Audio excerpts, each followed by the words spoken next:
How we doing, everybody? I just wanted to talk today. A lot of stuff going on in the world, a lot of big changes happening, especially in this country and in the world as well. And I'm nervous and I'm worried about where we're going in this country.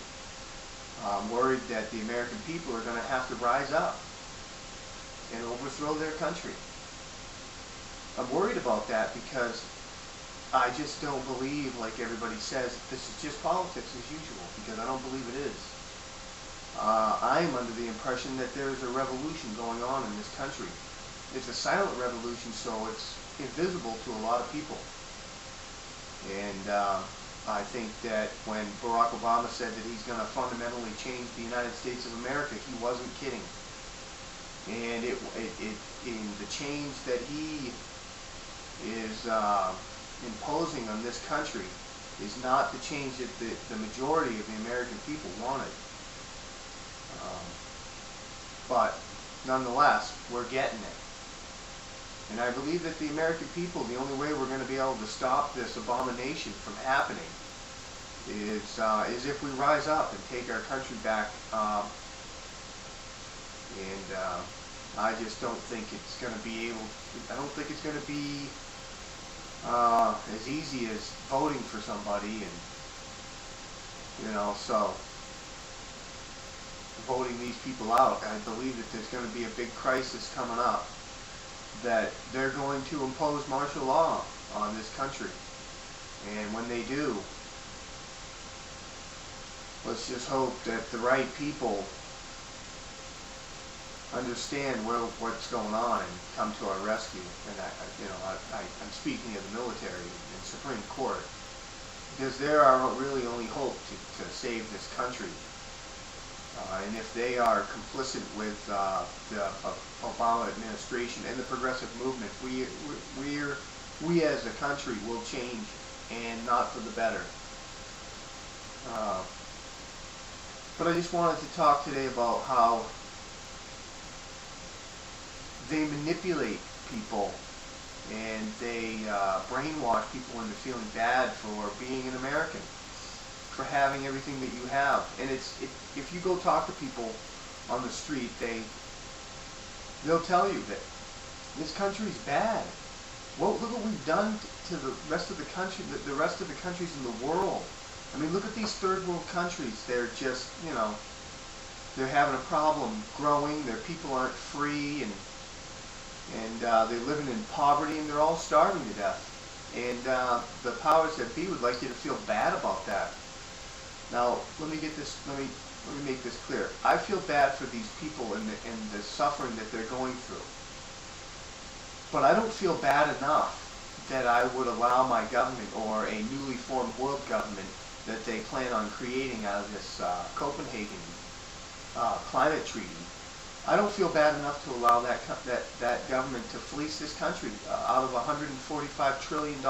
I don't feel that bad about it. And when I say that, I mean, I don't feel bad for the country itself, the third world country itself. I feel bad for the people. But the problem here is it's not your fault. It's not my fault. It's not this country's fault that these third world countries are where they are today. And they can't, and they have to grow during a time where energy, now we know energy is expensive, and clean energy is even more expensive. And we're supposed to feel bad that when we grew, when we became a developed nation, we just polluted because we didn't know any better. But they want you to feel bad about that and say, well, now you owe a carbon debt. Well, no, we don't. We don't owe a carbon debt. We did what we did, when we did it, the way it was done at that time. Now we know better that some of these things are toxic to people, the factories and what have you. But now they're getting to the point where they've declared CO2 as a poisonous gas. So now they got to regulate that. Listen, these countries are where they are today because of their leadership. Their dictator, genocidal wannabe leaders of these third world countries. Now this government and Barack Obama and the progressives want to redistribute our wealth to these leaders, to these countries, saying that we owe these people. But the problem is these are evil dictators that run these countries. And we're going to give our money to these people. This is what will happen. Do they plan on removing these leaders and implementing a democracy in these countries? Or are they just simply going to hand over this money to the dictators? In Copenhagen this week, these little countries that plan on getting all this money from us got all mad and walked out of the meeting because they didn't feel as though they were going to get enough. Now these are brutal dictators. These are genocidal wannabes. These are people who oppress. These are leaders who oppress their people. We shouldn't be giving them anything except for a swift kick in the ass and booting these people out and implementing a democracy for these people in these countries. Don't give them money. Don't give that's insanity. So don't feel bad for these third world countries because they did it to themselves. The leaders of these countries did it. And that's the bottom line. And if the UN cared so much about it, they'd go in and do something about it. They'd remove these dictators from power, but they won't. But they just want to hand money to corrupt governments?